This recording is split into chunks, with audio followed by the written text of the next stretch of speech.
Gareth, try to add in things you're both knowledgeable and passionate about. Wait, no, I'm reading out the running order. Ignore that bit. That's just for the producer. This is Noise Cancelling, the tech podcast where we talk about things that are to do with tech, but also gaming, which is relevant to this week in episode 65. Before we talk about that, who's here? Sherri L. Smith, editor-in-chief of Laptop Mag. Adam Vjestica, senior gaming writer on TechRadar. And Sam Loveridge, global editor-in-chief of GamesRadar.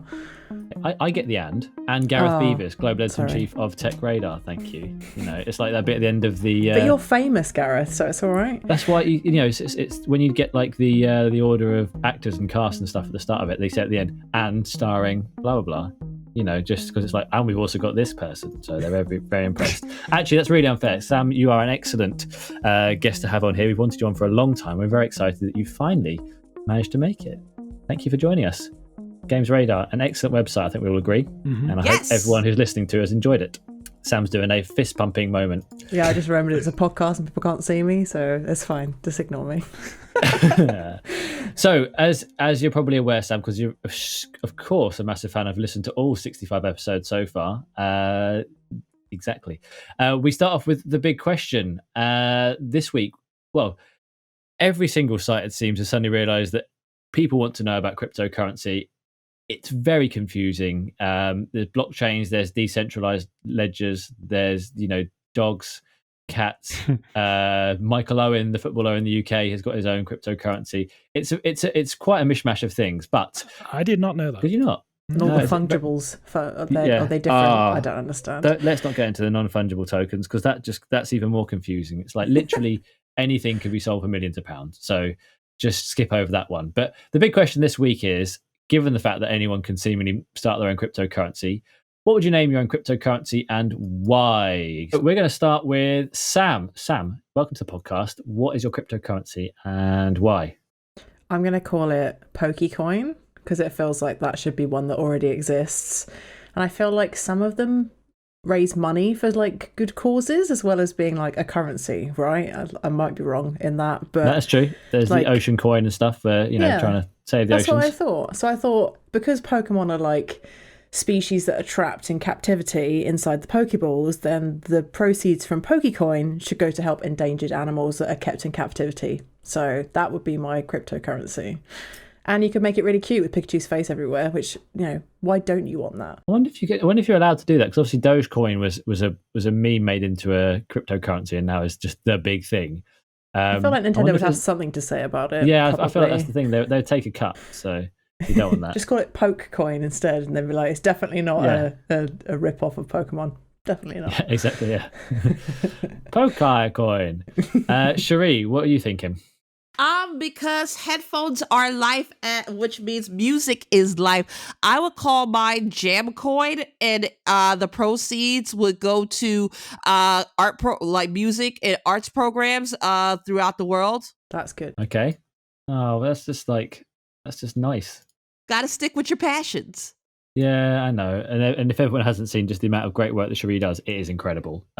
Just mentoring high school students, making good things happen in the world. If you're not following Miss Smith 11 on Twitter and find out about all these great things, you should be doing that. And that's a sneaky peek into what's going to be happening later when we tell people our Twitter handles. Adam, over to you. So my cryptocurrency would be based on the popular chocolate bar Freddo. So it'd be Freddo coin. And the reason is, in the UK, we seem to use the Freddo chocolate as like the barometer to measure the cost of living and inflation rates in the UK. And everyone as a child remembers what Freddos cost when they were younger. 10p. And 10p, yeah, that's the real price. But now they're up to 30p, if not more, which is a disgrace. What? Yeah. And are you shitting me? And having a Freddo coin would just be great, because that's what everyone kind of uses it for anyway, to like judge how everything's going. True. And it's a great mascot too. But equally, if, admittedly, mine was 20 years ago, and I know that's a lot of money to go up, but if it takes 20 years for it to rise 200%, that's not the greatest investment I've ever done. But if Elon Musk got behind it, take a lot less time. Yeah, but if it's like a coin that literally tracks the price of Freddo bars, then you're basically screwed. Well, there's room for expansion. It'd start off as that, and then as it gained in popularity, people can actually start investing in it. Freddos will be 20 quid by the end of the week. You watch. Imagine if it went the other way around, like it tracked the rate of inflation the other way. That'd be awful. It's a great idea nonetheless. I think we're all in. It is a great idea, and you're right. Although for me, the real barometer of like how much things were penny sweets. Yeah. You know, the fruit salads, your blackjacks, and they're now called. I don't know. They're now worth. I don't know what it is, but it won't be 1 penny. Sweets. Tell you. Yeah, £1 sweets. Okay, what mine's going to be is, well, I took the whole you can use this to raise money for things. I went with that one because I thought that's really good. And I thought, you know what I'd really like when I die? A crypt. Like, I don't think there's enough people that have crypts anymore, but I definitely couldn't afford one because they're for the baller. So I'm like, mine's just going to be called cryptocurrency, where you help me build a crypt, and I won't need very much money. If everyone does it, it'd be great. But that's the kind of thing that we want. So I feel like the crypto will make it much easier, and I'll probably do well on Google as well because people will type it in and be like, oh, this is the best one because it's called crypto. So there you go. That's very good. Very savvy. Thank you. I'm going to give, well, I have to give the points to Sherri because her answer was so worthy and wonderful. But really, I want to give them to myself. Sam, welcome to the Gadget Hall of Fame. You're going to creak open the door. Sound kind of like a crypt. I like it. I'm getting into this. But I'd say it's, given the fact it's basically the size of a hanger, we haven't got much in there still yet. But there are 2 sections. In one section, there's lots of great things like the barcode battler version that James Peckham brought in, the shoes with the stopwatch on there, and over in the corner, in a skip waiting to be set on fire, are Matt Swider's headphones. So, what are you bringing in, and which part are they going to go into? Hopefully not in the skip. I don't want to. It's a possibility. Just FYI. So I've been playing Pokemon Snap recently, and it reminded me how much I loved the original GameBoy Printer. Ooh. Complete with the camera that used to slide in the back of the Game Boy with like a little ball on the top that had the camera on. And I used to take so many pictures, and then they discontinued like the little sticky tape roll that you put in the printer. Shocker. And it made me so sad, but I loved that it was like, you know, the vision of the future, but in the 90s or early 2000s.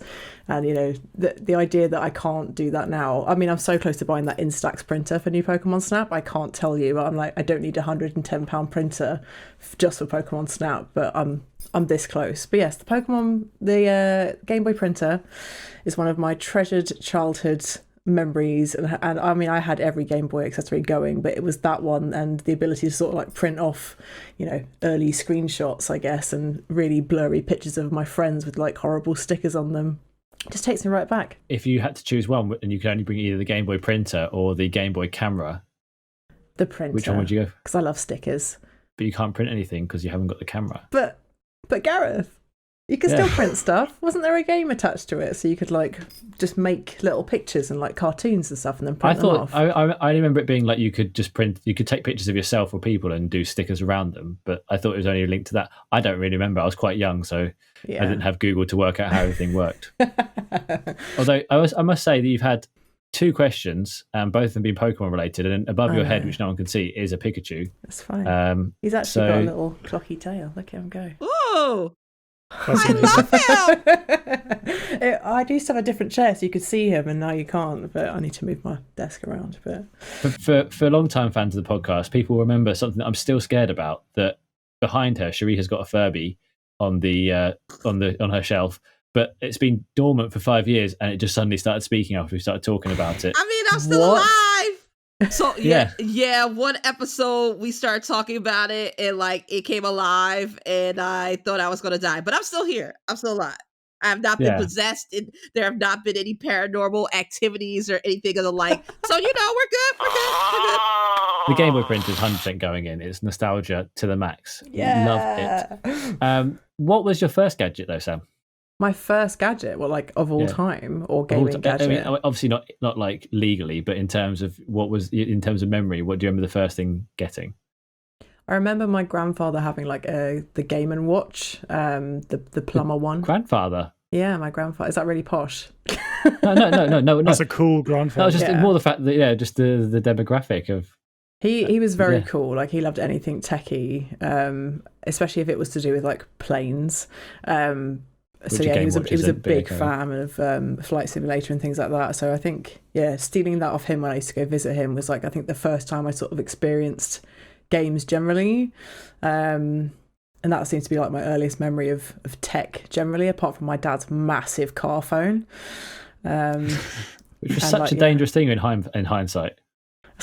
a massive brick while you're driving. That's fine. Yeah. It's all good. There's also something so cool about the fact that you sort of in the olden days when you had that big pickup phone that made a big click, and you're driving, you're like, hello, like it just so much, obviously so much safer than a mobile phone where you have to like look down and swipe it. But just the idea of like, hello, yes, especially if you've got like a self-driving car nowadays, that'd be much better. I like it a lot. I had the Game and Watch, where I had the Tetris one, and I was the opposite way around. Like my mum used to be like, "Can I have your watch?" So she could then just go and play Tetris under a lamp because it didn't have a backlight. So it's just at night time she was under a lamp just playing Tetris on the watch, and it's very different times. Sherri, did you ever have any of that paraphernalia when you were younger? Gaming watches, yeah. Like I had a lot of those. Plural. And so a whole arm of them. Because I was a clumsy child and like things would get broken or lost. So theoretically, like, yes, in the grand scheme of things of how many times it got replaced, but typically it was like 1 or 2 at a time. The fact you said 1 or 2 is just cool in itself. So yeah, just bring one into the Gadget Hall of Fame. We'll see what they can do. Like just all together, I feel like that's a possibility. Adam, how about you? I think I still have my Game Boy camera and printer, but obviously, like Sam said, the roll cannot be found anywhere. I remember taking it with me on a holiday to Mallorca and just taking awful photos of my mum and really annoying her with it. And just, it was yellow. It matched my yellow Game Boy. It was great. And I miss it. It was so rubbish, but so good. It was so rubbish, but it was amazing. And I think on that holiday, the reason why I remember that in particular is because there was an eclipse happening at the same time. Ooh. And everyone was like, ooh, let's watch the eclipse, obviously not stare at it, but use one of those pinhole things and you can see. And I was just like, I'm just going to play with my Game Boy. And I did. Take pictures of eclipse through the Game Boy camera. That really I'm now blurry. blind, but I got the greatest picture. I do think you can still buy the Game Boy Printer stuff. Can you actually? But you couldn't back in the day. Does it cost more than Freddo's? Well, it does. I mean, it's £10, £21.60, sorry, right now. But yeah, tell me if that's the right one. Anyway, that's enough Game Boy chat for this week because we're going to talk about. We're going to talk about gaming again. Right. So what's going on this week, which Sherri has definitely thought of a jingle for. No, I haven't. But here's a good try. I don't know what's going on because I've been trying to come up with this theme song for weeks. So here's my best attempt at what's going on. Boop, boop. Pretty good. That was amazing. That's really good. And what's really good about it is you've got to try and remember to do it again next week, just like that. It's gonna like that's what we're gonna do. I'm just gonna keep winging it. We're gonna keep trying out tunes until I settle on one and it feels comfortable. That's what we're doing. Do different genres each week as well. Yeah, and we'll get Chris Barraclough back in to do like the throat metal again. Oh God, oh Chrissy B. So this week we are talking gaming, which is why we have gaming royalty on in the shape of Sam and Adam. But let's start off with the obvious question. We've done it with the Game & Watch, I suppose. But what was your first console, Adam? Well, the first console... Well, let me tell you. Yes, let me go back in time. No, the first console I owned was the Sega Mega Drive, otherwise known as the Sega Genesis, which I still think Mega Drive's a better name. I'll fight anyone who thinks Genesis is better. So much better. I remember it was one Christmas. I opened it up. It came with a copy of Aladdin and Sonic the Hedgehog. And it was probably the best day of my life because it completely shaped what I wanted to do, what I do all the time. I'm obsessed with gaming and I have been since. And I think my dad slightly regretted it after I opened it. He thought, what have I done? There go the grades. There goes my dreams of him being a lawyer, even though I did get a law degree, Dad. But But you're not a lawyer, though. I'm not a lawyer. That's why secretly we don't talk. No, we do. And he loved the Mega Drive as well. Dog. It always does with me. He loves the Mega Drive as well. It was a great console. I had so many games. I used to. How old are you when you got it? I don't even know. Like, I'm terrible with dates. This is the thing. Like, I'm absolutely. When someone's like, "Oh, when did this come out? Do you remember this?" I don't know. I was just there for it, and I was definitely a part of it. But yeah, I don't know. I must have been. I definitely got it later on. Obviously, I wasn't there for launch. It's a very different complexion if, like, you got your Mega Drive when you were 21. The perfect time to get a Mega Drive. I got the Mega Drive Mini recently, so technically, I got that one. And it's shit. No, it's not. It's good. I don't know. None of the classic consoles have been like what they hoped they would be. They're just like, they don't bring anything back because you need the kind of the rubbishness of the console. Yeah, nostalgia is a very fickle thing, isn't it? Sometimes it's great, Yeah. other times it's terrible. But yeah, the Mega Drive. But I have. It's not what it used to be. I remember playing people's Master Systems before that, and NESs or NESs and stuff like that. But yeah, the Mega Drive. I was a big Sega boy, then Nintendo boy, and now I'm everything. And please don't tell me that you enjoyed Aladdin over Sonic. Aladdin was an impeccable game. And it was actually a brilliant game. Movie franchise game, along with The Lion King, which obviously. Oh my God, no! That Lion King game was horrible. Just getting through that tree stage. It was rock hard. Like the Stampede stage. Yeah, I mean, Stampede stage was brilliant. Like genuinely, like beautiful. Lion King is a lot harder than Returnal. Like I know people think Returnal's hard. Play Lion King if you want to get put in your place. We should get our video producer to do that. Like you split screen. You and Vic could our game. Yeah, to she plays Returnal, you play Lion King, and so you can get through it first. Be there for months. We would have to switch as well because Returnal, I kick ass at that game. I've only died 11 times, completed it twice. Yeah. All right. I'm one of those. Hashtag humble brag. Exactly. Make it harder, Sony. Come on. Yeah. Funhouse, Mark. Games are too easy now. Oh wait, there's a version here to make it hard. Oh, I'm not going to do that. That's too easy. Okay, Sam, what about you? What's your first console? You're going to hate me because it's more Nintendo, I'm afraid. But I didn't actually have like an actual console until PS1, which is probably shameful seeing as what I do now for a living. But Game Boy Pocket I got it in 1997, I think, so I was 9. And it came with Metroid, and I was just like, a girl in a game, this is amazing. So that was it. I was sold, and from then on just got totally addicted to Pokemon Red, and Kirby's Dream Land was a particular hit as well. You mean Pinball? But anyway, yeah. What? Kirby's Pinball was the OG. Kirby's Pinball was also very good. So there was actually quite a lot of pinball games on Game Boy that were really, really strong. Yeah. Pinball, Kirby's Pinball. Like I just played it for so many days. Like it was just, and it's so simple. It was just so good. Kirby's just one of the best. He's just an all round good little blob. He's a lovely boy, and he was a proto Pokemon. Yeah, he totally was. But yeah, I think I was always a handheld girl. That sounds weird. Until the PlayStation came along. Let's just gloss over that one and move on. But yeah, I had every single Game Boy and now the Switch. So always been obsessed with Nintendo handhelds and PlayStation and all the other handhelds that have been a thing, just because like we travelled a lot when I was a kid. And it was just, I remember trying to play the Game Boy in the back of the car on the motorway, like in between the street lights, being I could a little bit more on the way back from my grandma's house. So which Harvest Moon doing that? I don't know. Did you have the original Game Boy? Like no, my friend had it, and I was like, I actually said to all my family, I don't want chocolate one Easter, can I have a Game Boy instead? So every single one of my family like just deposited the money they would have spent on like the 2 or 3 quid that they got were going to spend on an Easter egg, and gave it to my family, and I got the Game Boy, which I think was way better than about 10 eggs. So it was way more than like 50 eggs. Yeah. You got a good deal out of that. Well done. I mean, turning Easter into a present holiday, that is genius.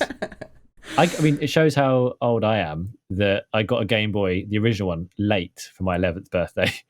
Like, as in, like it'd already been going for a while, and I think Wario Land was out number 3 by that point for Super Mario. So it was like things have been going on, but mine was the proper, the grey monochrome screen. Chunky boy. Yeah, but then I had the magnifying glass clip on top. Yeah. That had a light into it, and then the bottom you clipped on some extra speakers. Like it was proper like chunky. Pimp My Game Boy was like all the rage back then. The little curly whirly reading lights that you put on as well. Yeah. So good. And if Dad is listening to this podcast, which he often does, I'll chat to you this weekend, Dad. We were in France one year, and they had a solar charger for your Game Boy. What? I was like, oh my god. Yeah, like it was just like a solar panel. I mean, it probably would have been absolutely rubbish. He's probably right to not let me have it, but to this day, I'm still just gutted that I never got it because it was so sunny. I'm like, I could charge this anywhere. Like literally, it'll never run out of power. And he was like, no, you can't have it. No. And I was like, I did the same as you. I bartered and like, look, I won't have any of this. I won't have any of that. I just want this. And I'm, it's like 25 years later, and I'm still like, I really want it. I would have been intrigued whether it would have like worked properly. It wouldn't have. I mean, even now, if we want to get into photovoltaic efficiency, we're only just about the level that could handle it. So I don't think it would have been very good, but theoretically amazing. Sherri, what was your first console?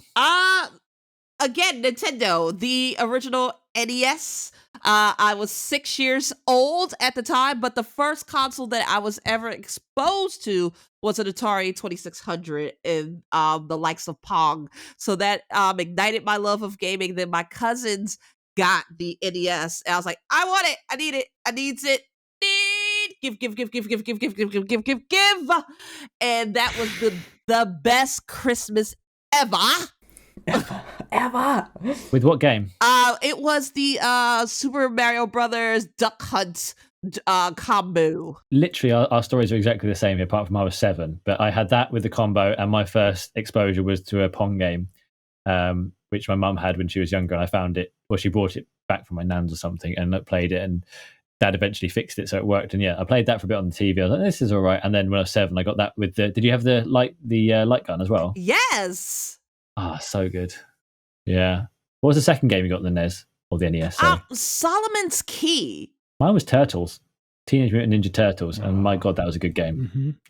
I got Festus Quest and it was rubbish, and I took it back. Yeah, that sounds bad. Yeah, I've never even heard of it, which is not a good sign.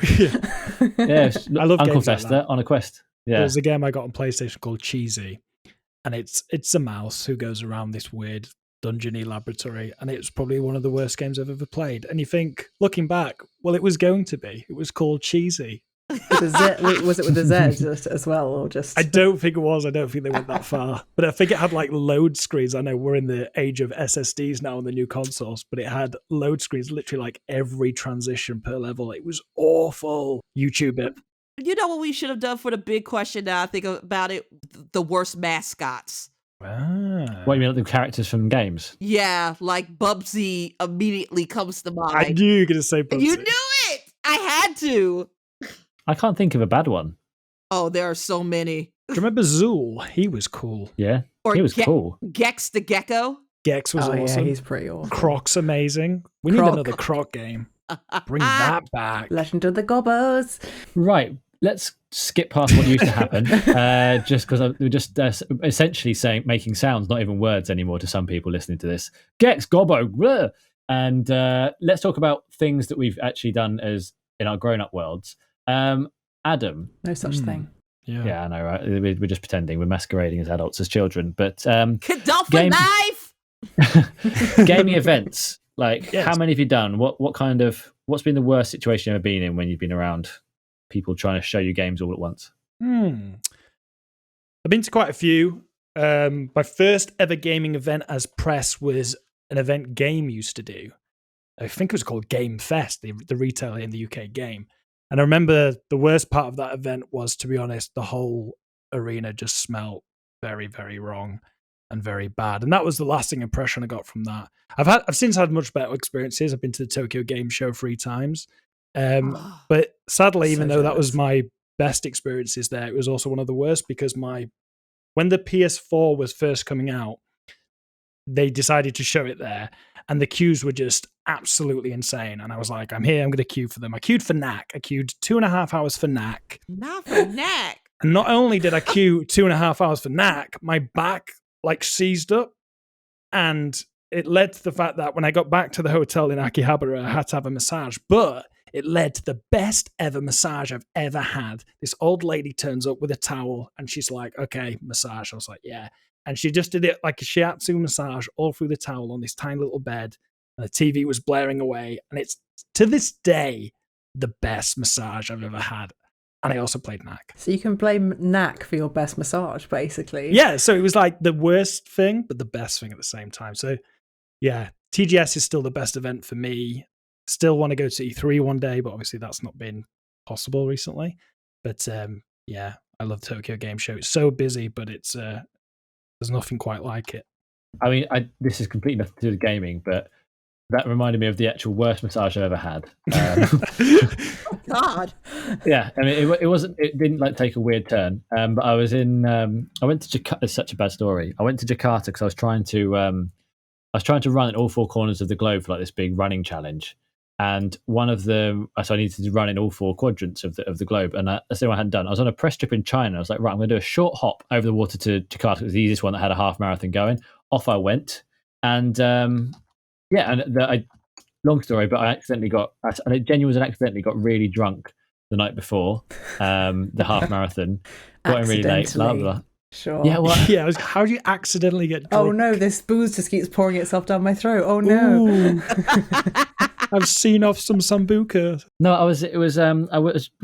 went out with this running group to do like this kind of like weird orienteering run, like where I got lost in the jungle of Indonesia, like genuinely lost, like started to shit myself, thinking what I'm going to do, then realised that my phone had signal, so I just looked on Google Maps and tweeted a photo, and it was just like that moment of like sheer panic. You're like, shit, I'm just so disconnected. Oh no, it's fine.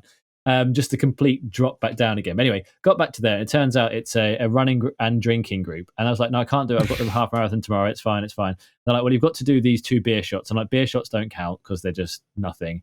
And it was that kind of like, it was because it was a game. You get to that point where you don't realize you're starting to get too drunk and your susceptibility to more is just diminishing. And it got to like 2:00 and I was like, I'm absolutely wasted. Like this is, and the race started at 5:30. So I did it. And I did it and got drunk, and it was horrible. And luckily I was okay. And I woke up and I was genuinely on the start line shaking with fear, thinking it's at 5:30 because it's so hot in this country. So I'm just like, what's the worst way I could get ready for this? I was like, stapling my eyes shut or this. And luckily about 4 kilometers in, it started to pour with rain. I was like, yeah, fuck yes. So got the cleansing rain. Just running with your mouth open.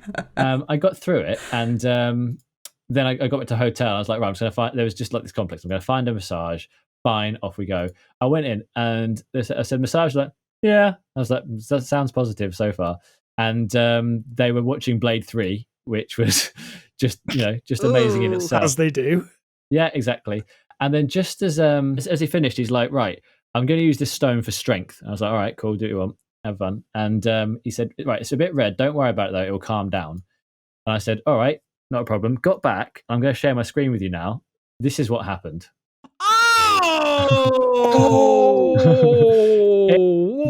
That was all over. It's like it looks like, for the listener, like I've fallen off a motorbike and scraped down the road. I genuinely couldn't feel a single thing. Jeez. Genuinely couldn't feel a single thing. My God. It was just that.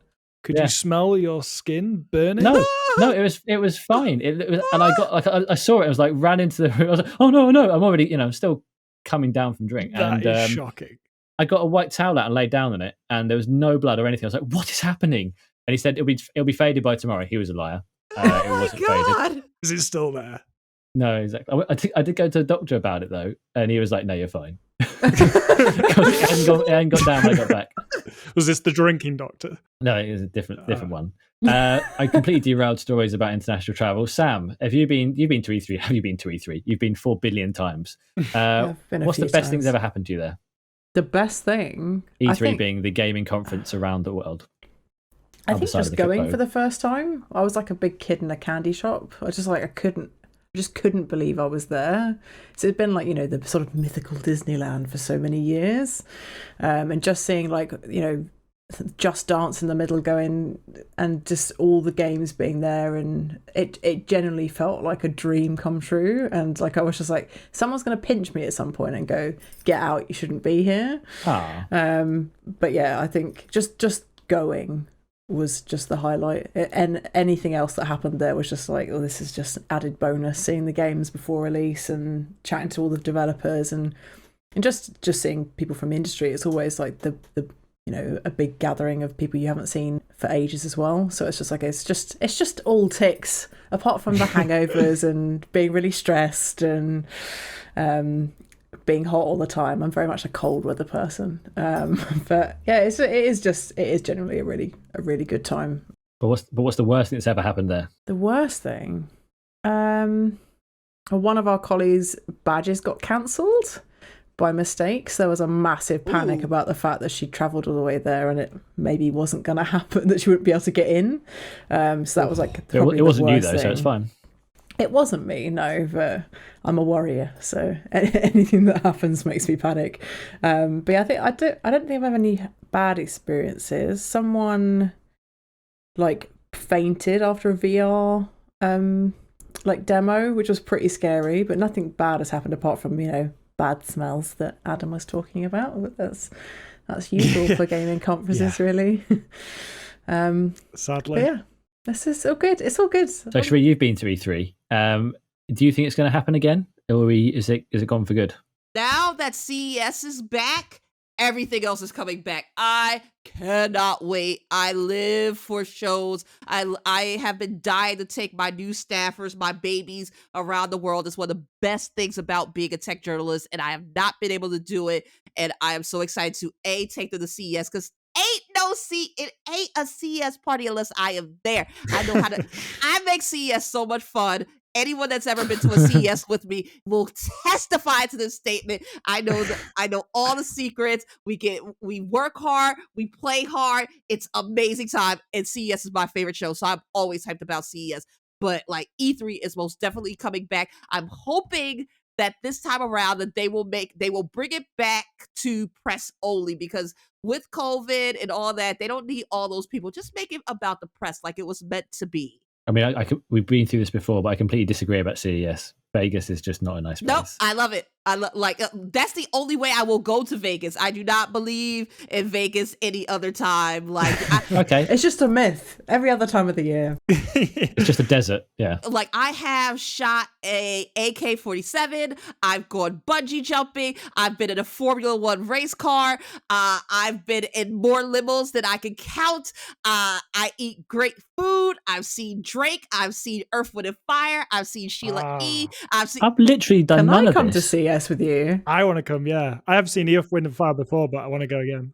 Like the only time I missed out on CES is that we were doing best of during a concert when Kendrick Lamar was performing, and I was so hurt. I'm like, no. I once saw Tiesto, and he took so long to do a drop, I nearly cried. That was it. That was the only thing. It just went on for so long. I was like, I don't know if I can see anymore. That it's just so upsetting that this has been going for like 2 minutes. So, but my E3 moments are just as good. Like I always meet celebrities at E3. My first E3, because I'm a huge wrestling nerd. Kendrick Lamar. No, but I'm a huge wrestling nerd, as is most of the team on Tom's Guide and Laptop Mag.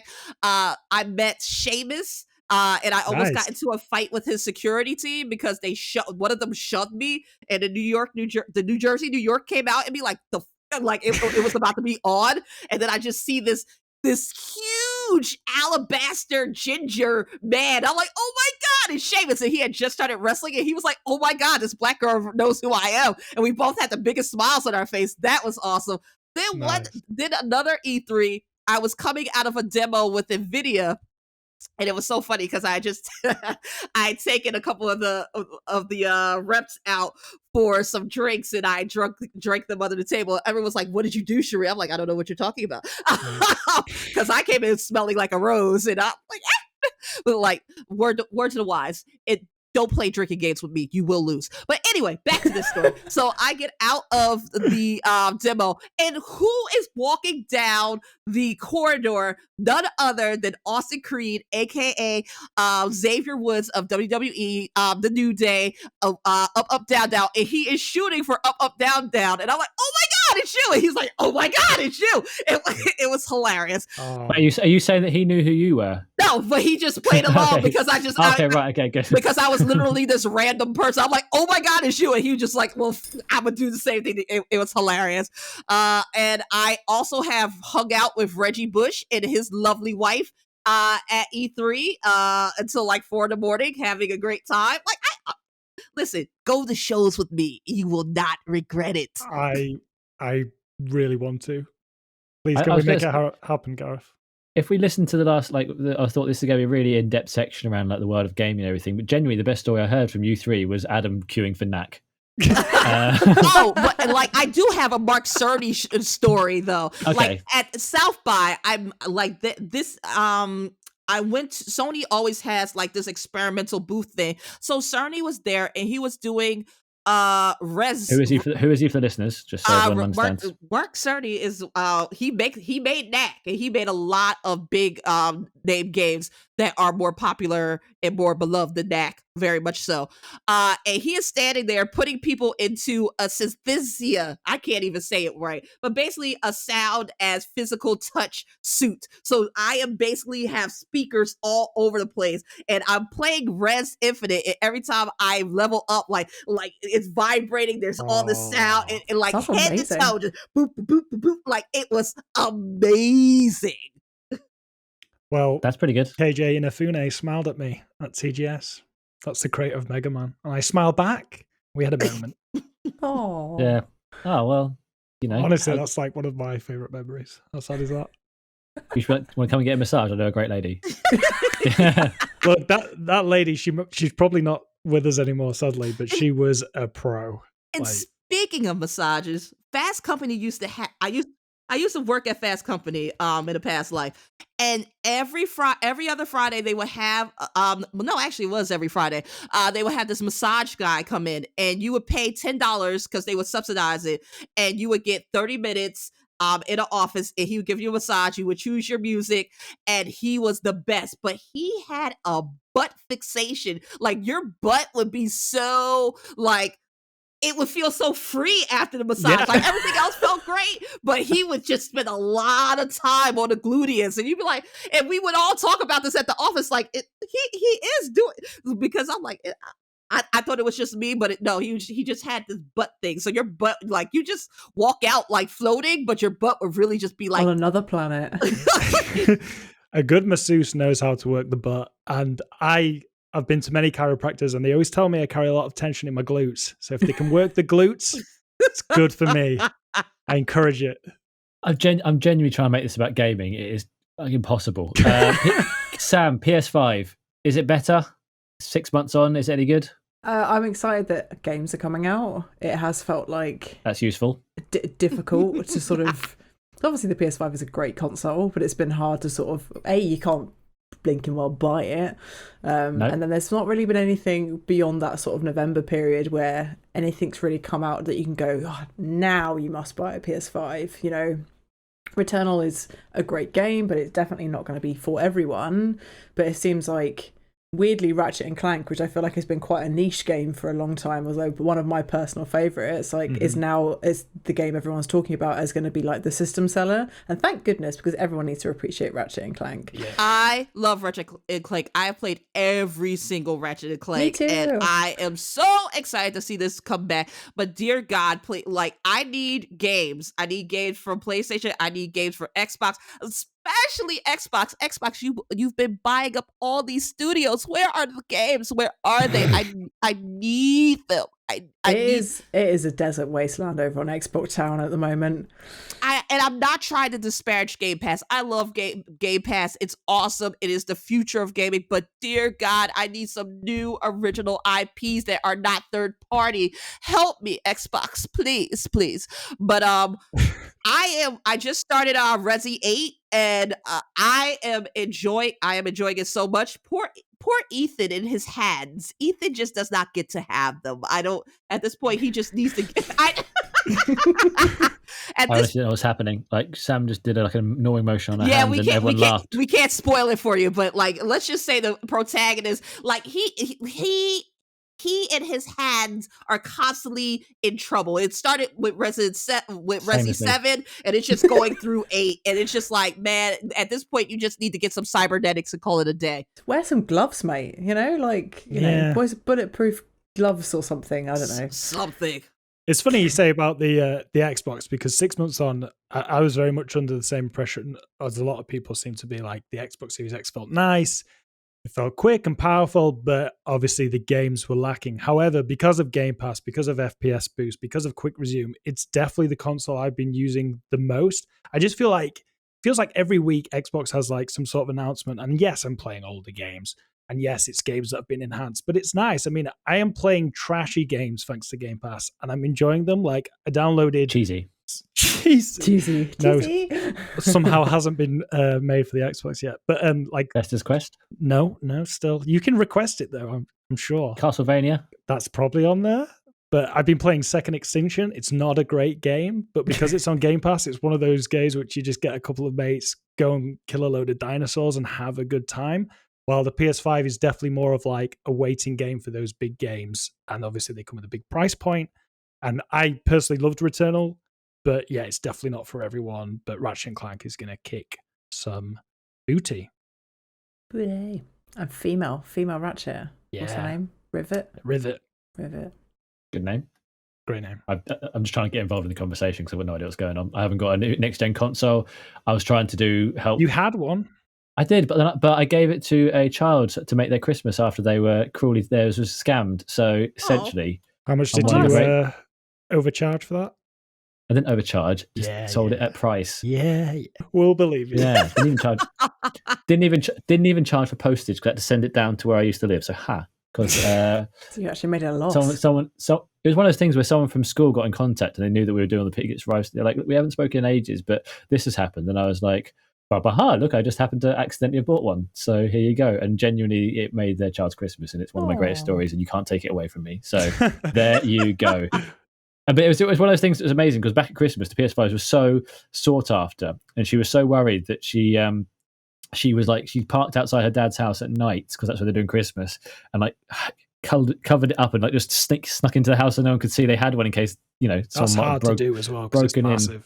Yeah, and she said like the neighbor next door saw them and she was like glaring at him like, shit, like someone knows that there's a PS5 in this house. They're going to alert the elders and the bandits will come. It did feel like they were like hot property for a bit because they still are. Because like we pre-ordered them here and obviously got one thankfully for review, so we had like a spare one, so I took it to one of our our writers so they had access to one, and it was like I put it in the car and I like covered it up with the sheet because I was just like, well, what if I stop at a traffic light and someone sees it and they're gonna like steal it from me? I was just like, it's like a little spy carrying PS4s across Somerset. I legit did the same thing. We had someone come round to check the boiler and I put a blanket over the TV and the consoles because it felt that rare and exclusive. Of like, I don't want anyone to know. That doesn't draw any attention to what Clearly there is something under that blanket and he probably wanted to know even more. We had the same as well, like someone came around to like fix our boiler and he was just like, my partner also works for GamesRadar. He's like, do you guys not get on? Like, why do you game in separate rooms? Like, that's a bit weird. Like, shouldn't you just break up? He just could not get that it was like our jobs and stuff. And I was just like, no, just invading into your lives. Sit upstairs on your own. And I was just like, no, you can game downstairs too. Also, when I want a game, I want a game. I don't want to share. What? No. Exactly. No. It was just very old-fashioned, bless him. But he just could not get his head around the fact we had like 2 gaming setups. He remembers playing Festus Quest together, hand in hand with his partner. Joke's on you, because that's not a 2-player game. It's actually a single-player one. You can watch though. Back in the days of the NES, you did not watch people play a game. It was so boring. It was like it wasn't like there was like a narrative to uncover. It was like, okay, you've jumped on the Goomba, it's squashed. Me and my brother used to play together like a single player because I would play the game because I was the better gamer, and he would help me figure out the boss fights because he was, still is, to be honest, by a long distance. But he would be like the boss figure-outer, as we called him. And, is he actually a lawyer now and he's made it into law? No, he's not. He's not. Yeah, your dad's like, he's the good one. No. So before we have to move on to my new game, which I have yet to name properly, Sam, I'm going to ask you one of these 4 things, right? Answer any 4 of these questions. Number 1, where is the Nintendo Switch Pro? Number 2, is PC gaming still the place to play? Number 3, is VR the future? Number 4, is cloud gaming the future? Answer one of those questions. One of them? Okay. Yes. I think Nintendo Switch Pro is coming this year. At least I really hope it is, because my Switch is on its last legs, bless it. It sounds like a little jet engine. It's got the crack up the back. It's not doing well. But he is my baby and I will not replace him. But yeah, there's so many rumours flying around that suggest that it has to be coming before Christmas. Nintendo's had a bit of a weird 12 months really in terms of big game releases. Last Christmas didn't really happen, so it feels like they've got to put all their eggs in like a pro basket, maybe with like a nice suite of first party games for Christmas. That's my prediction anyway. Okay, and we in terms of the PS5 restock, just on my mind, just in terms of the Switch Pro, there was, what was it, Universal Display Corporation, who make the screens, said that's going to come, and Nintendo hinted strongly at a next-gen console that they're working on. So it definitely is something in the mix. Whether it's the Switch Pro, we don't know. But it is time now for, I'm going to call it Beavle Trends, which is our take on Google Trends, where we look at what's happened each week, 10 different stories, or 8 different stories this week, as that's how many our producer has put in. And you have to guess which topic is more popular. And we just go higher or lower. And it's a group decision, so you have to agree. So basically, this is how it works. On Google Trends, out of 100, the most popular one is 100, and if it's less popular, it will be an order of magnitude less. So Resident Evil Village got a score of 12 in terms of being the most popular that week. So Resident Evil Village got 12. This is for the last week. Higher than that. I would have thought so too, but that's your benchmark, okay? So, and the reason obviously that story is in here because the reviews are in and everyone's talking about it and there's lots of reviews. That got a 12. But following that, Army of the Dead came out. First reaction called Snyder's latest film a thrilling, violent zombie film. Now, was Army of the Dead more popular or less popular? Higher. Than Resident Evil Village? I definitely think higher. Everyone's loving a bit of the old Schneider right now, aren't they? Higher, I guess? No, it's lower. Oh, I was 9 going out to of say 100. lower because I don't like Snyder. So 9 is less popular. So the higher the number, the more popular it is, just because my dad was confused about the game last week. Right, PSVR 2. News this week that Sony could ban inappropriate gestures on PSVR 2, whatever they are. Who knows? But I like the idea that this could happen. No thrusting or anything similar. Is PSVR 2 more popular or less popular than Army of the Dead? I'm going to go less Lower. if Resident Evil got 12. All right, I guess I'm going to go with the peer pressure. You're right. It got 1. It was absolutely no one gave a shit. The next one's going to be quite easy. Dogecoin. The person may finally go to the moon thanks to SpaceX. Is that higher or lower than 1? Higher. Can you go lower than 1? No. Only 20. Only 22 though. Oh. 22. So slightly the most popular so far, but not that much. Right. So Knives Out 2 on Netflix just cast a big MCU star, but we're not going for Knives Out 2. We're going for Netflix just to confuse things. Oh, tasty. Netflix. Is it higher or lower than Dogecoin this week? Lower. Oh. I'll go with lower then. Do you think it's higher, Sam? I think it's higher. You were right. Much higher. 3 times more popular this week was Netflix. Just because people are like, what am I going to do? Just type in Netflix. There you go. This one's after Sam's heart. Pokemon Go. Pokemon Go. The creators are raising the bar for AR again. This was TechRadar's exclusive interview with Niantic this week, talking about how they're going to be improving the game and doing a lot of other different devices and games as well. Is Pokemon Go more popular or less popular than Netflix this week? Less. It is less, but only just. It's the second most popular. Oh. Go Pogo. All Yeah, right. Pokemon Go with 50. With 50. So there you go. Pikachu strikes again. Yeah. 2 to go. Microsoft Edge's new money-saving feature might make you ditch Chrome. Oh, who No, cares? it won't. It's got to be low. exactly. Super low. Low. I use low, Edge, low, but it's low. Call me Flow Rider because it's low. It is lower. It's 31, but it's more popular than Dogecoin and Resident Evil. That's crazy. And then finally, Nintendo Switch Pro may have accidentally been confirmed. We talked about that. But just the Nintendo Switch, was that more popular or less popular than Microsoft Edge? Oh, yeah. High. More popular. Wrong. It was lower. What? 22. People cared more about Microsoft Edge than they did I'm about disappointed Nintendo in Switch. people. I'll That's never I get know. Google. So yeah, so in only order, the most popular thing was Netflix, followed by Pokemon Go, then Microsoft Edge, then Dogecoin joint with Nintendo Switch, then Resident Evil Village, Army of the Dead, and PSVR 2 that no one cared about. The results were taken at 4 p.m. on the 11th of May, 2021. There you go. Right, that leads us to the end of the podcast. It's been a good one. Thank you, Sam, for joining us. Thanks for having me. It was a pleasure. How can people get in contact with you or read more of your work if they wanted to?